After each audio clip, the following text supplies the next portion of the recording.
पिता, पुत्र और पवित्र आत्मा के नाम पर आमीन। क्रिस्त में प्रिय भाइयों बहनों, फिर से आप सबों को डिवाइन रिट्रीट सेंटर बौसी की ओर से जय यीशु। प्रिय मित्रों, हमारी इस आध्यात्मिक तीर्थ यात्रा के इस कार्यक्रम के जिसका प्रचार प्रसार हम पिछले 26 दिन से कर रहा था, उसका 26वां दिन में हम लोग प्रवेश कर चुके हैं। और एक कार्यक्रम हम लोग क्रिसमस की तैयारी के लिए कर रहा था। लोगों को, विश्वासियों को, जो लोग बड़ी उत्सुकता एवं तत्परता से क्रिसमस का पर्व मनाने के लिए तैयारी कर रहे हैं, उन्हीं लोगों को आध्यात्मिक तैयारी के लिए ईश्वर वचन के मदद से और अन्य सब गीतों की मदद से प्रेरणा देने और अपने जीवन में परिवर्तन लाने, हर एक व्यक्ति के जीवन से जुड़े अंधकार को, सभी पापों का उन्मूलन करने के लिए यह आपके लिए मददगार बने। प्रिय मित्रों, आज का पहला पाठ के द्वारा प्रभु ईश्वर हमें बताते हैं, वह प्रभु जिसका तुम खोज करते हैं वह तुम्हारे मंदिर में अचानक आ रहा है। इस साल शायद क्रिसमस भी वैसे ही अचानक हमारे बीच में आ रहा है। कोरोना महामारी के जो लॉकडाउन है, जिसके चलते पिछले 9-10 महीने बहुत मुश्किल खड़ी से होकर हम लोग गुजर रहे थे, और अचानक क्रिसमस पर्व फिर से है। कल आने वाला कल हम लोग क्रिसमस पर्व मनाएंगे।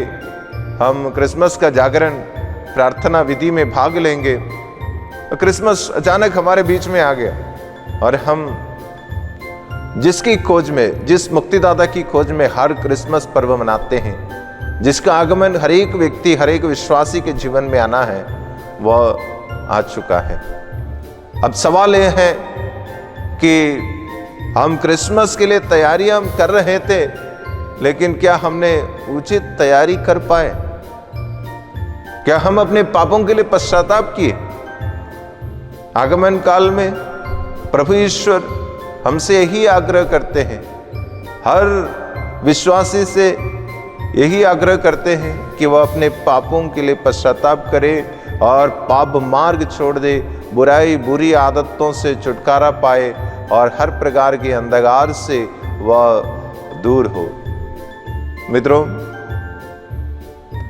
स्तोत्र ग्रंथ 103 में हम इस प्रकार पढ़ते हैं, प्रभु हमारे पापों के अनुसार हमारे साथ व्यवहार नहीं करेगा। प्रभु हमारे अपराधों के अनुसार हमें दंड नहीं देगा।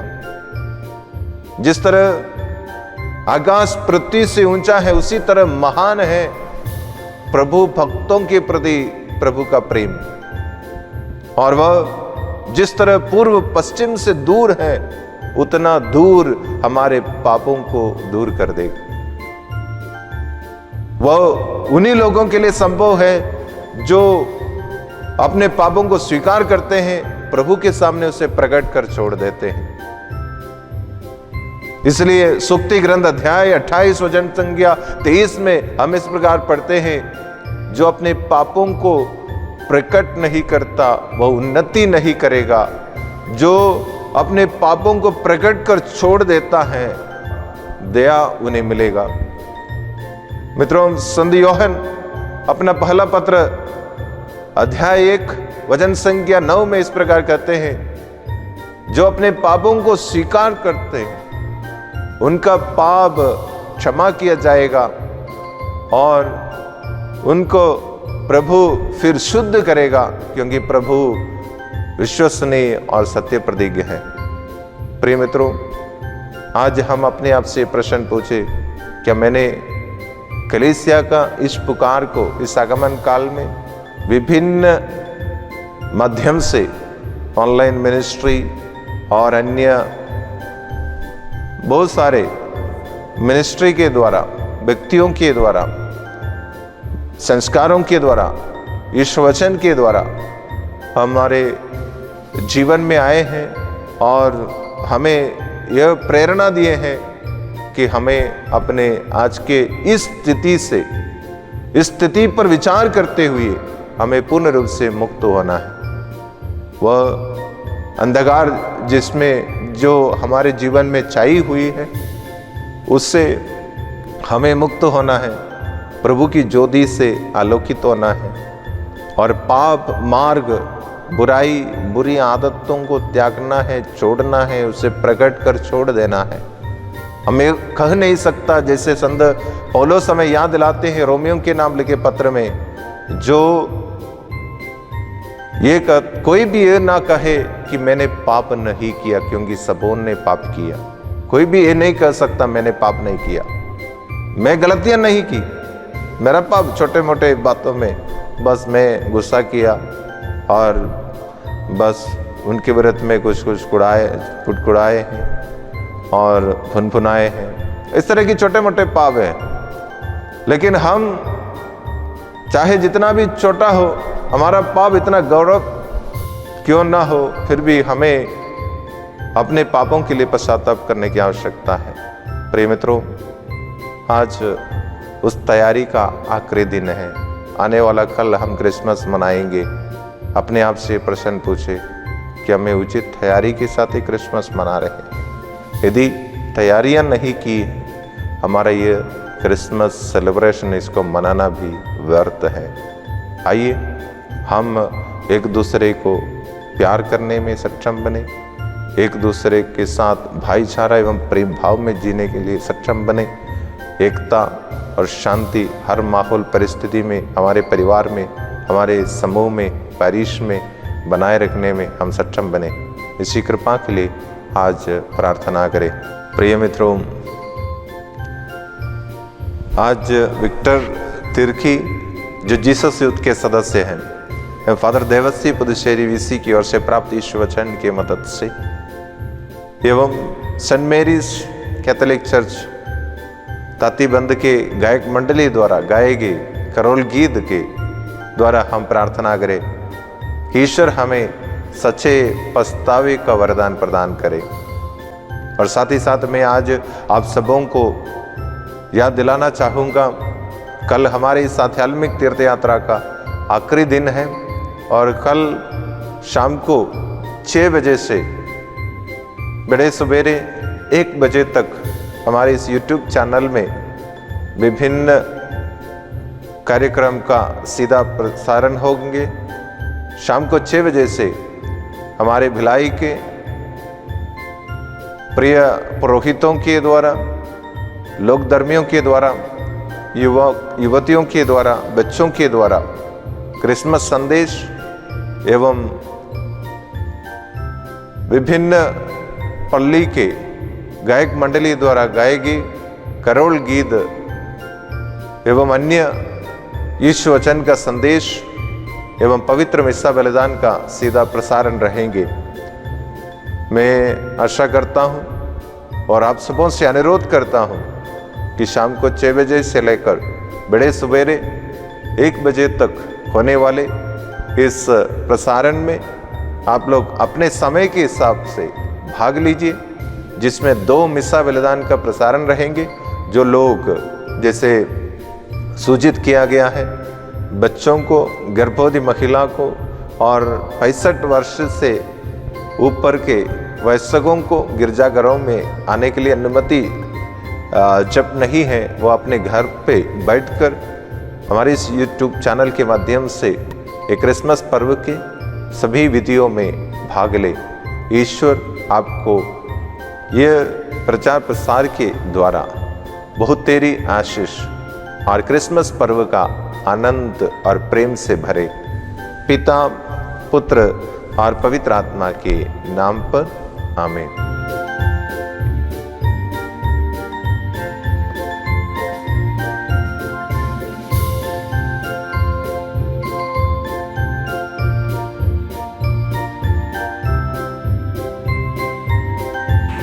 सभी को जय यीशु। आशा करता हूं कि आप सभी ईश्वर की कृपा से बहुत अच्छे हैं। आज आध्यात्मिक यात्रा का बेथलेहम की ओर 24वां दिन है। हमारा जीवन भी एक यात्रा है और हम इस जीवन में निरंतर प्रभु यीशु में आगे बढ़ते जा रहे हैं। हम बड़े जोश और उत्साह के साथ प्रभु यीशु के जन्म का इंतजार कर रहे हैं। हमारे बीच में जल्द ही उद्धारकर्ता, न्यायकर्ता, शांतिदाता के रूप में बालक यीशु जन्म लेने वाले हैं। जैसा कि यूहन्ना ने उपदेश में कहा है, पश्चाताप करो और अपने पथ सीधे कर दो। हम अपने दैनिक जीवन में देखते हैं कि हमारे पास धन दौलत सब कुछ होते हुए भी हमें अशांति है, एकता नहीं है। इब्रानियों के पत्र अध्याय 10 में हम देखते हैं कि पुराने समय में लोग अपने पापों की प्रायश्चित के लिए पशुओं की बलि चढ़ाया करते थे, लेकिन ईश्वर हमें कहते हैं तुम्हें बार बार बलि देने की जरूरत नहीं है। और उन्होंने स्वयं इस धरती पर आया और अपने को ही बलि चढ़ा दिया और हमें पापों से मुक्त कर दिया। प्रिय माता पिता, भाई और बहनों और मेरे युवा साथियों, हम उत्पत्ति में देखते हैं 1:27 में कि ईश्वर ने हमको अपने प्रतिरूप बनाया है, अपने स्वभाव जैसा बनाया है। दया से, दया भाव से, प्रेम से, शांति से, इन भाव से हमको बनाया है। हमारे बीच में जल्द ही बालक यीशु उद्धारकर्ता, न्यायकर्ता के रूप में आने वाले हैं। तो आइए आज हम अपने सारे हृदय से, दिल से अपने आप को समर्पित करें, पश्चाताप करें कि हम इस ख्रिस्त जयंती में अपने बालक यीशु को अपने उद्धारकर्ता के रूप में, अपने शांतिदाता के रूप में, अपने जीवनदाता के रूप में अपना सकें और अपने पड़ोसियों को प्रेम भाव, एकता का संदेश दे सकें। आमीन। जय Yeshu. Wish you a merry Christmas.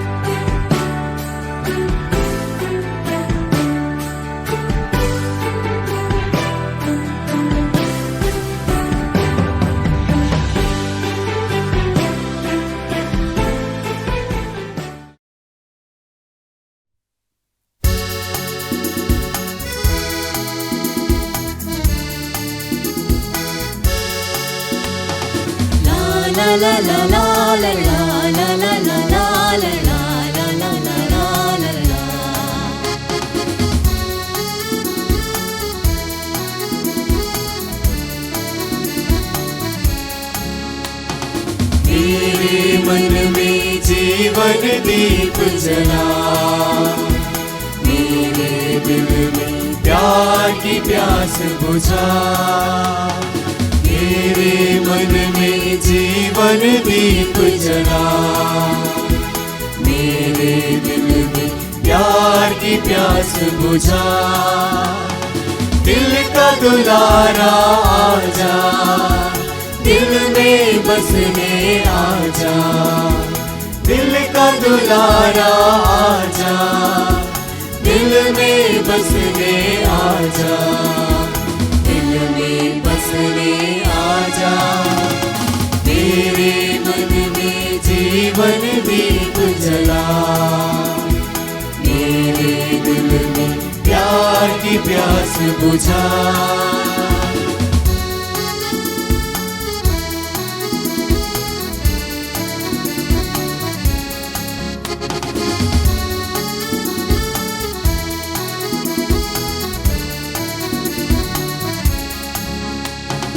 देख रही है सारी दुनिया सदियों से राह तेरी।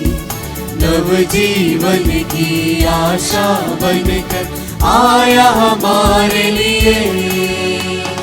देख रही है सारी दुनिया सदियों से राह तेरी। नव जीवन की आशा बनकर आया हमारे लिए। दिल का दुलारा आजा, दिल में बसने आजा। दिल का दुलारा आजा, दिल में बसने आजा। दिल में बसने आजा, मेरे मन में जीवन दीप जला। मेरे दिल में प्यार की प्यास बुझा।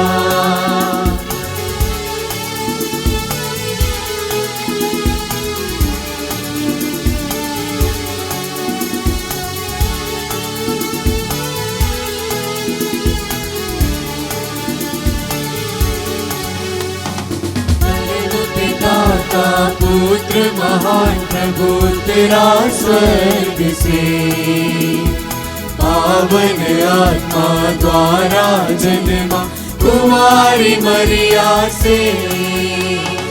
परम पिता का पुत्र महान प्रभु तेरा स्वर्ग से, पावन आत्मा द्वारा जन्मा कुमारी मरिया से। दिल का दुलारा आजा, दिल में बसने आजा। दिल का दुलारा आजा, दिल में बसने आजा। दिल में बसने आजा, मेरे मन में जीवन दीप जला। मेरे दिल में प्यार की प्यास बुझा।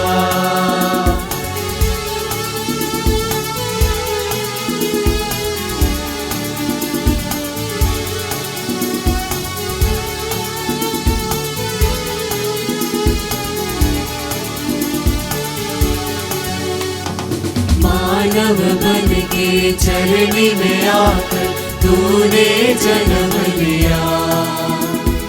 सब देशों के सब लोगों का तू ही शांति प्रदाता।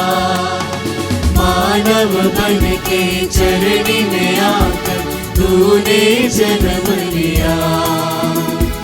सब देशों के सब लोगों का तू ही शांति प्रदाता। दिल का दुलारा आजा, दिल में बसने आजा। दिल का दुलारा आजा, दिल में बसने आजा। दिल में बसने आजा, मेरे मन में जीवन दीप जला। मेरे दिल में प्यार की प्यास बुझा। मेरे मन में जीवन दीप जला। मेरे दिल में प्यार की प्यास बुझा। प्यार की प्यास बुझा। प्यार की प्यास बुझा।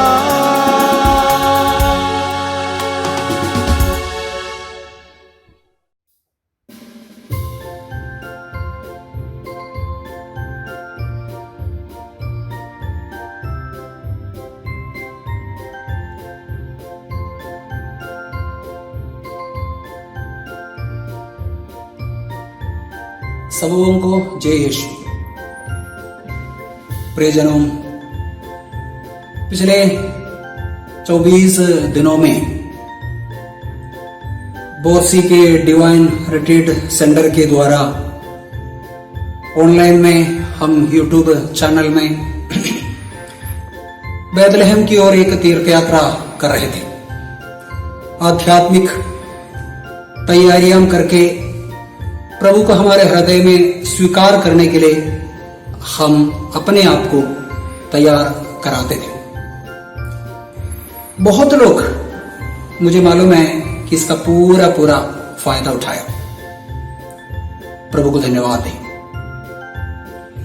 वचनों पर मनन चिंतन करते हुए प्रार्थना एवं आध्यात्मिक गीतों के जरिए हम बहुत तैयारियां की। अभी हम शायद प्रभु के बहुत करीब आ चुके हैं, निकट पहुंच गए। हृदय रूपी चरणी में प्रभु को स्वीकार करने के लिए, प्रभु को जन्म लेने के लिए हम तैयारियां की। हमारे घर में, हमारे हृदय में, हमारे पैरिश में और भिन्न भिन्न क्षेत्रों में जहां भी हम कार्यरत थे, वहां पर प्रभु का जन्म देने के लिए हम काफी परिश्रम कर रहे थे। कुछ लोग शायद आधे रास्ते में छोड़ दिया होगा। उन लोगों के लिए अभी भी वक्त है। प्रभु चाहते हैं कि हम में प्रत्येक के हृदय में प्रभु का जन्म हो।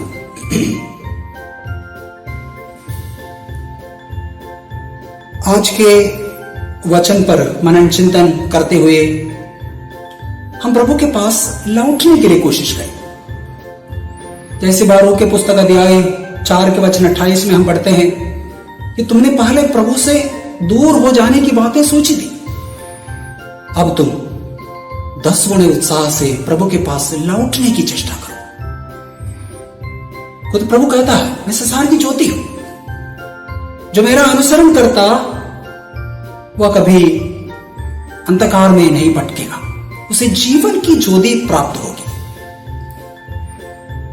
ये ज्योति हमेशा हमारे जीवन को सही राह पर ले चलेगा। कभी भी पाप के अंधकार में भटकने, निराशा में डूबने प्रभु कभी नहीं देगा।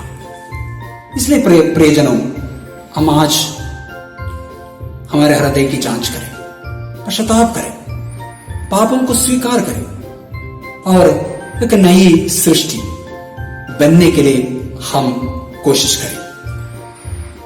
हमारे पैरिश में, हमारे घर में, हमारे व्यक्तिगत जीवन में प्रभु का जन्म हो। बहुत कम समय बाकी है। इन आखिरी पलों में प्रभु से प्रार्थना करें कि प्रभु हम पर दया करें। जिस प्रकार वो भले डाकू ईश्वर के राज के हकदार बना, उसी प्रकार हम भी प्रभु को अपना सके। प्रिय भाई बहनों, हम आज कोलोसियों को लिखित संत पौलुस का पत्र अध्याय 1 वचन 15 से 20 तक मनन करते हैं। इन वचनों में संत पौलुस कहता है, ईसा मसीह अदृश्य ईश्वर के प्रतिरूप है और सभी सृष्टियों के पहलौठी। संत पौलुस कहता है कि सब कुछ उनके द्वारा और उनके लिए सृष्टि हुई, चाहे स्वर्ग में या पृथ्वी पर, दृश्य या अदृश्य, सब कुछ उनके लिए और उनके द्वारा बनाया गया। संत पौलुस कहता है कि समस्त सृष्टि के पहले से वह विद्यमान है। जब कुछ भी नहीं था, समस्त सृष्टि के पहले से वो विद्यमान था और सबकी नजर उन पर पड़ी हुई है। जो कुछ भी इस दुनिया में है, सब कुछ उन पर टिकी हुई है।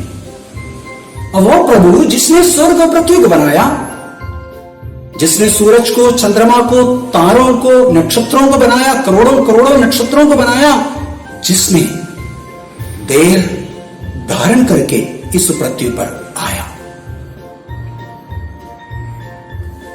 वो प्रभु जिसने सब कुछ बनाया, सबका अधिपति है, सबका राजा है, सृष्टिकर्ता है, वो प्रभु जब इस दुनिया में आया, अपनों ने दुनिया उसे नहीं पहचाना।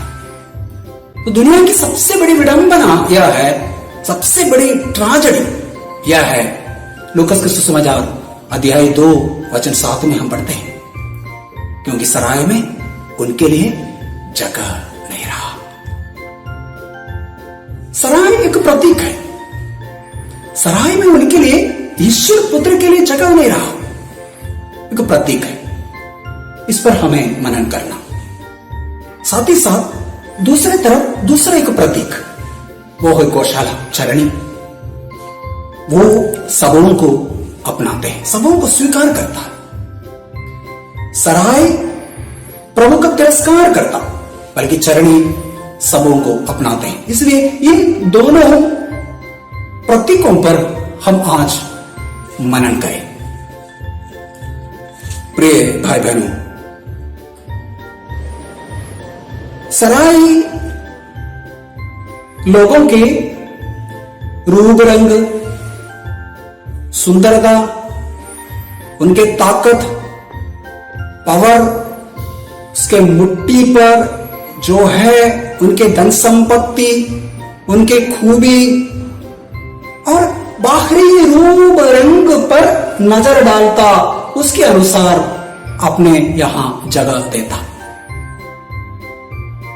सराय वाले ये सोचता है, उसे जगह दे तो मुझे क्या मिलेगा, मुझे क्या प्रॉफिट है, मैं उसे प्यार करूं, मैं उसे मदद करूं तो मुझे क्या प्रॉफिट है, मुझे क्या मिलेगा।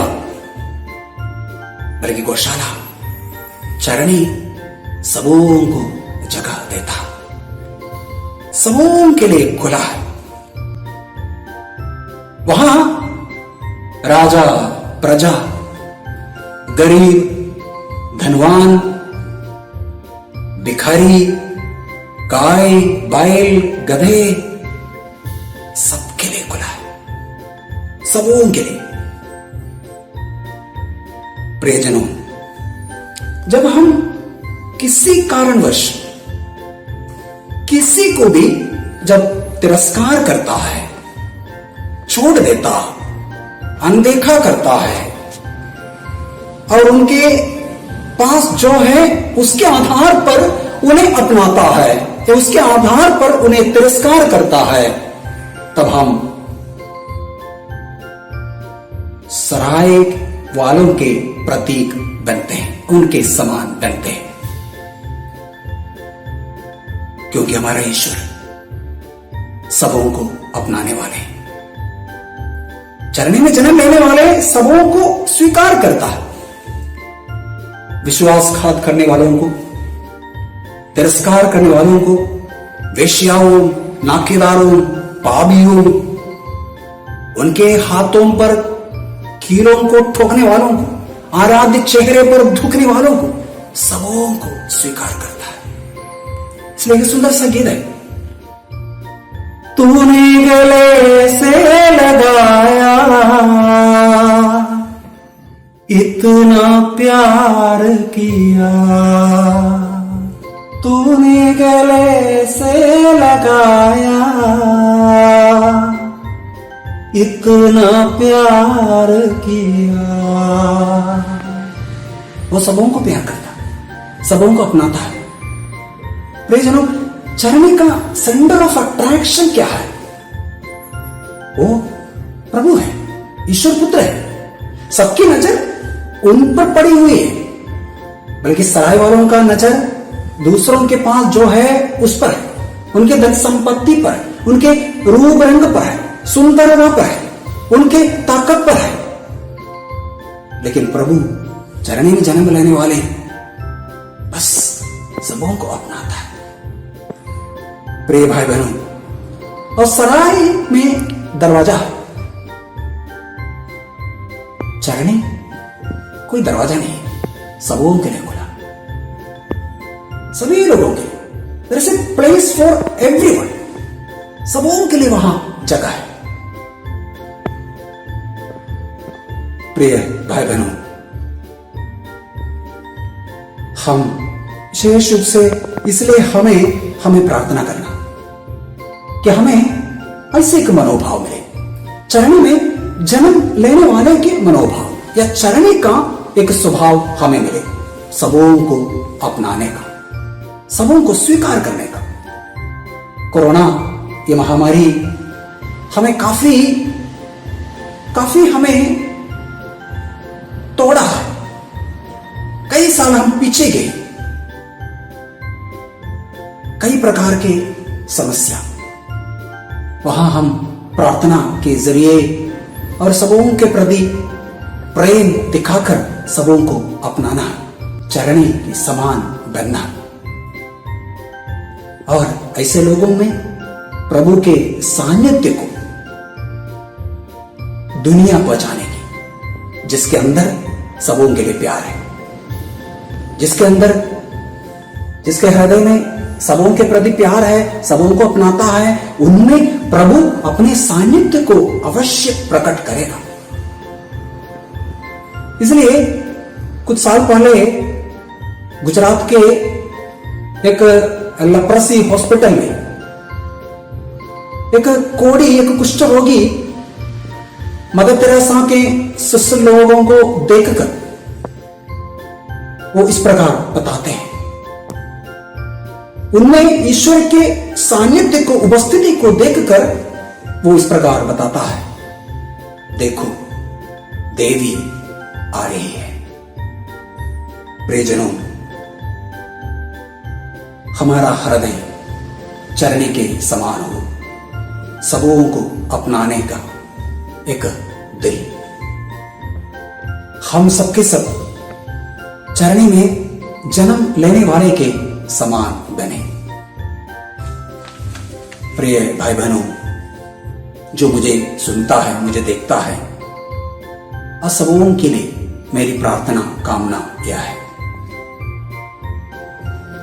बोंगईगांव के, असम के बोंगईगांव धर्म प्रांत के डिवाइन लव रिट्रीट सेंटर की ओर से, हमारे पूरे सभी फादर लोग और सभी टीम मेंबर्स की ओर से इस पुण्य दिन की, क्रिसमस की, प्रभु यीशु के जन्म के इस खुश पर्व की ढेर सारे शुभकामनाएं मैं आप सबों को अदा करता हूं। सबों को हैप्पी क्रिसमस। प्रार्थना यह है कि आपके पैरिश में, आपके घर में, आपके हृदय में प्रभु यीशु का जन्म हो। प्रभु की शांति, चरणी में जन्म लेने वाले की शांति आपके हृदय में राज्य करे। आप सबों को जय यीशु।